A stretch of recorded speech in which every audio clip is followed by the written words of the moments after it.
Olá, este vídeo é um trabalho apresentado à matéria de Criatividade e Inovação, por alunos do terceiro período do curso de Administração da Universo BH. Vamos falar sobre a parte 3 do livro Criatividade S.A., de Ed Catmull, Construindo e Sustentando. Nessa parte o autor fala de como nossos modelos mentais podem prejudicar a nossa visão e nossos relacionamentos interpessoais e profissionais. Em seguida ele apresenta 8 mecanismos usados na Pixar para evitar que visões distintas prejudiquem nossa colaboração, colocando nossas cabeças coletivas em sintonia. Ele ainda fala sobre um tal futuro desfeito. Mas o que será isso? Começamos com o tema, ampliando nossa visão. Aqui, veremos 4 ideias sobre o risco dos modelos mentais desgastados por preconceitos ou pelo dia a dia. Mas antes, tenho que lhes contar uma história que o autor usa para demonstrar tais ideias. Nos anos 70, em uma viagem de férias que ele havia feito com sua esposa e um casal de amigos, Dick e Annie. Para tal viagem eles alugaram um trailer desses enormes ao qual nenhum deles tinha o costume de dirigir. Ao passar por uma estrada alternativa, enquanto fugiam dos pedágios da estrada principal, Dick acaba batendo o carro no meio-fio e furando um dos pneus reservas do veículo. Para encurtar a história, desse ponto em diante Dick e sua esposa se engajaram numa longa e acalorada discussão a respeito do pneu e da maneira de ele dirigir. Era como se tensões acumuladas a respeito de outros problemas os tivessem cegado para a realidade. Estavam rodando pela estrada com um pneu a menos do que aquele enorme veículo necessitava. Após vários minutos, Ed acaba por intervir. O fato é que, nesse caso, apesar de parecer que o casal estava falando sobre o ocorrido, claramente não estavam. Segundo o autor, isso ocorreu porque os modelos mentais deles, após anos de interação, alteravam sua interpretação dos eventos diretos. Mas, o que isso quer dizer? Em outras palavras,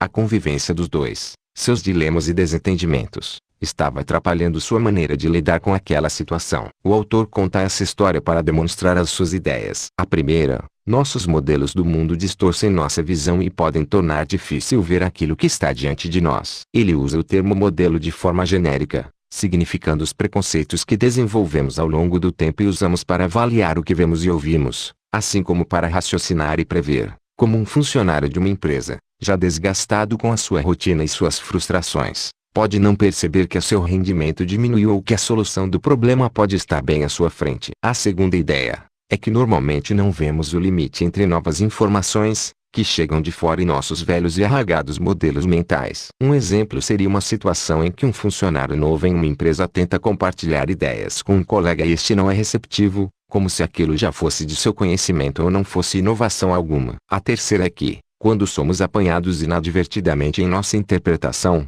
tornamos-nos inflexíveis e menos capazes para lidar com os problemas que enfrentamos. Para exemplificar essa ideia, imagine um funcionário que recebeu uma nova função em sua empresa e, por mais simples que essa seja, ele acaba se desesperando e torna-se menos autoconfiante. A quarta ideia é que as pessoas que trabalham ou vivem juntas, por exemplo, como Dick e Annie, têm, em virtude da proximidade e do histórico comum, modelos do mundo profundamente, em alguns casos, irremediavelmente, entrelaçados entre si. Agora pense nisto, o incidente do pneu envolvia os modelos interligados, de apenas 2 pessoas. Imagine como pode ser complicado essa interação em um ambiente com muitas pessoas. Para ajudar a solucionar esses dilemas, o autor aponta 8 mecanismos usados na Pixar para colocar nossas cabeças coletivas numa atitude diferente. Vamos à lista. 1. Diárias, ou resolver os problemas juntos. O primeiro mecanismo tem esse nome por se tratar de pequenas reuniões diárias entre os membros da equipe de cada projeto da Pixar. A meta dessas reuniões era ver as tomadas em conjunto,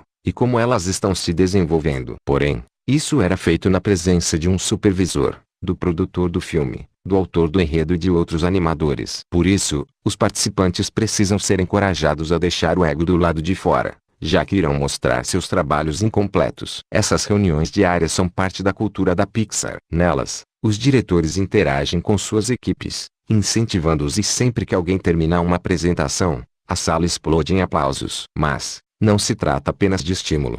Às vezes ocorrem debates generalizados porque, na verdade, os diretores não têm todas as respostas. Eles as obtêm em conjunto. As reuniões diárias são concebidas para promover a capacidade de todos de estarem abertos aos outros, no reconhecimento de que a criatividade individual é ampliada pelas pessoas à sua volta. E o resultado, nós vemos com mais clareza. 2. Viagens de pesquisa. Esse mecanismo é utilizado com o intuito de trazer maior originalidade ao trabalho realizado. Por vezes animadores se baseiam, tão fortemente em referências icônicas de grandes filmes, que como resultado não pretendido, acabavam parecendo terrivelmente derivativos. E isso até faz algum sentido, já que todos os diretores entram nesse negócio porque adoram filmes e isso é inevitável em um determinado nível. Por isso, para evitar que isso ocorra de forma exagerada, os diretores da Pixar exigem uma extensa pesquisa. Exemplificando, para se contar a história de um rato parisiense que aspira a ser um chefe gourmet, vários membros da equipe de Ratatouille foram à França e passaram 2 semanas jantando em restaurantes premiados. Quando foi decidido que a Casa Balão de Up, Altas Aventuras,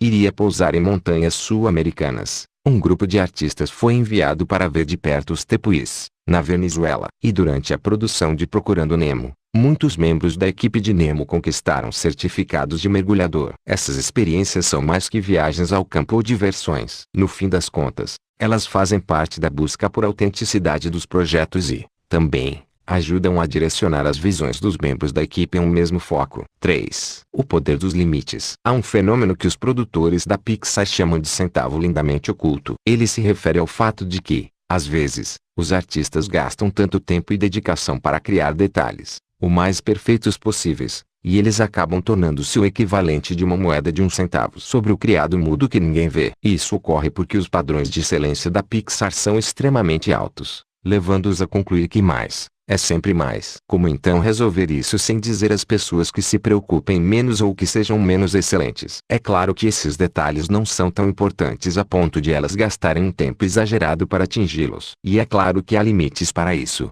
eles só não conseguiam vê-los. É preciso fixar limites úteis, e também torná-los visíveis. Sabemos que muitos desses limites são impostos por realidades externas às corporações, como prazos finais, oscilações na economia ou no clima dos negócios. Não se pode controlar tais limites. Mas os limites internos às corporações, se bem aplicados, podem forçar as pessoas a corrigir a maneira de lidar com o trabalho. Sejamos honestos. Muitas pessoas não fazem esse tipo de ajuste até serem obrigadas. Os limites nos forçam a repensar nossa maneira de trabalhar e nos forçam a novos níveis de criatividade. 4. Integrar tecnologia e arte. Bob McCrea, o lendário animador, depois de 40 anos de Disney, estava lecionando na Cal Arts. Em uma oportunidade, quando questionado por um de seus alunos sobre as novidades tecnológicas da época e sobre o fato de Walt Disney não tê-las usado, respondeu: "Não seja idiota.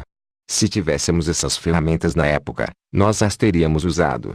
Na verdade, o próprio Walt Disney era implacável em sua determinação para incorporar tecnologias de ponta e compreender todas elas. Ele trouxe o som e as cores para a animação, a câmera multiplanos e muitas outras inovações. Para Pixar, a frase "a arte desafia a tecnologia, e esta inspira a arte", não é apenas um slogan, mas sim uma filosofia de integração. Quando tudo está funcionando como deve, arte e tecnologia incentivam uma outra. Toda a história da Pixar é um atestado dessa interação dinâmica, uma integração entre tecnologia e arte. 5. Experimentos curtos. Segundo o autor, sempre devemos deixar a porta aberta para o inesperado, principalmente na pesquisa científica, já que nunca se sabe se irá conseguir um grande avanço. As probabilidades são de não conseguir, mas há sempre a possibilidade de acabar tropeçando numa peça do quebra-cabeças, um vislumbre do desconhecido. A Pixar usa seus curtas-metragem, com esse objetivo. Filmes com duração entre 3 e 6 minutos, podem custar quase $2 milhões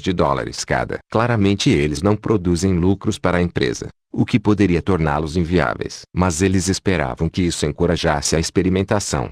Se inovações técnicas pudessem ser desenvolvidas, isso faria com que o programa valesse o investimento. E, no fim, os retornos foram muitos, mas não necessariamente aqueles esperados. Isso porque as inovações tecnológicas provenientes desses filmes, com algumas exceções, não foram tão importantes. Uma das verdadeiras vantagens desses projetos é que eles ajudam a criar relacionamentos interpessoais mais fortes, já que as equipes envolvidas são compostas por menos membros, gerando relacionamentos mais profundos entre eles. Além disso, os profissionais acabam obtendo uma gama mais ampla de experiências, já que com equipes reduzidas, cada um precisa fazer mais coisas. Por fim, o autor fala que o ponto principal aqui é que experimentos curtos são uma forma, relativamente, barata de cometer erros. E sobre isso, ele cita a seguinte analogia: é melhor ter desastres de trem com miniatura do que com os de verdade. 6. Aprender a ver. Nesse tópico o autor explica o quão importante foi para os animadores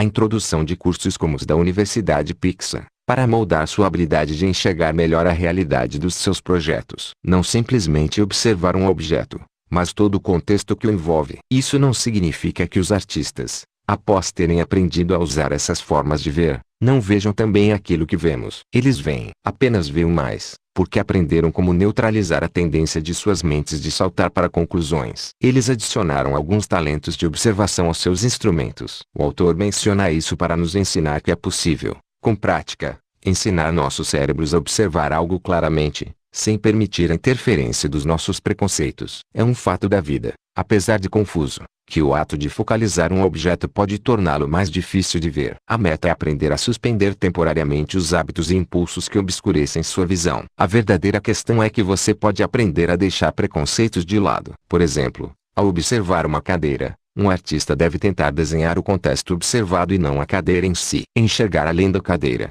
pode ser um tipo de metáfora para aumentar a capacidade de percepção, assim como olhar para aquilo que não é a cadeira ajuda a destacá-la, afastando o foco de um determinado problema. Ao invés disso, olhar para o ambiente que o cerca pode conduzir a soluções melhores. É a estrutura, os preconceitos que precedem o problema, é que precisam ser trabalhados. 7. Postmortems. Postmortem é uma reunião realizada pouco depois da conclusão de um filme na qual se expõe o que funcionou e não funcionou e as lições aprendidas para correções. Para o autor, existem várias razões para se fazer postmortems. Vamos citar algumas. A primeira é consolidar o que foi aprendido. Mesmo uma pessoa com uma boa percepção pode não ter tempo para transmiti-la. Analisar tudo depois é uma maneira para consolidar o que você aprendeu antes que se esqueça. A segunda é ensinar a quem não estava lá. Mesmo que todos os envolvidos numa produção compreendam o que ela lhes ensinou, a postmortem é uma ótima maneira de transmitir as lições positivas e negativas a outras pessoas que não participaram do projeto. A terceira é não permitir que se desenvolvam ressentimentos. Muitas coisas que dão errados são causadas por mal-entendidos. A quarta razão é que podemos usar a programação para forçar a reflexão. As postmortems destinam-se a fazer com que as pessoas pensem e avaliem. O tempo gasto com a preparação para uma reunião de postmortem é tão valioso quanto a própria. A última razão é chamada pelo autor de a corrente do bem. Uma boa postmortem equipa as pessoas com as perguntas certas para poder seguir em frente. Não se deve esperar encontrar as respostas certas,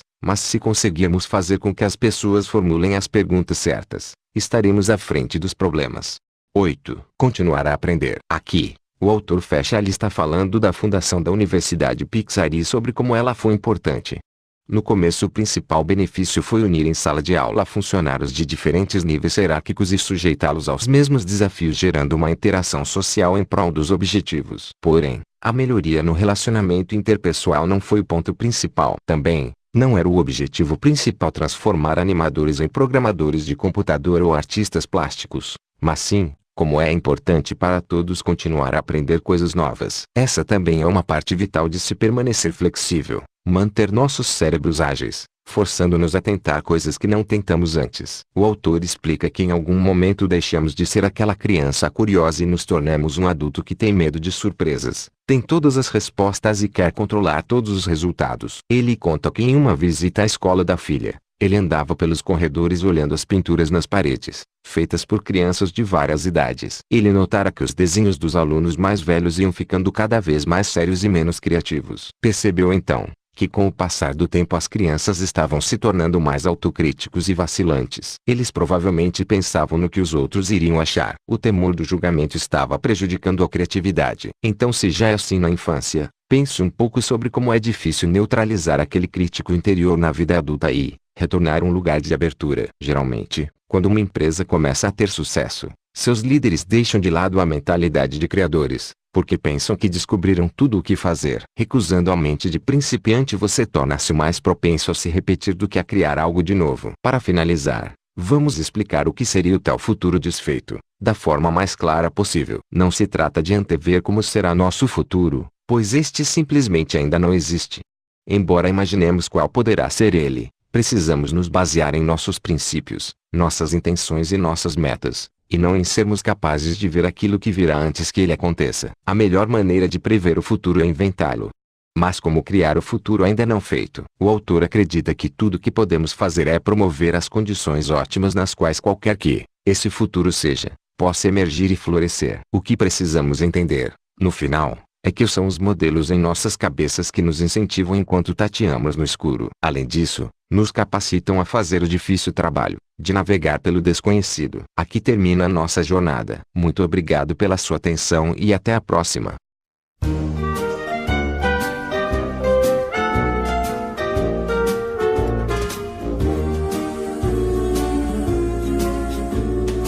Amigo, estou aqui.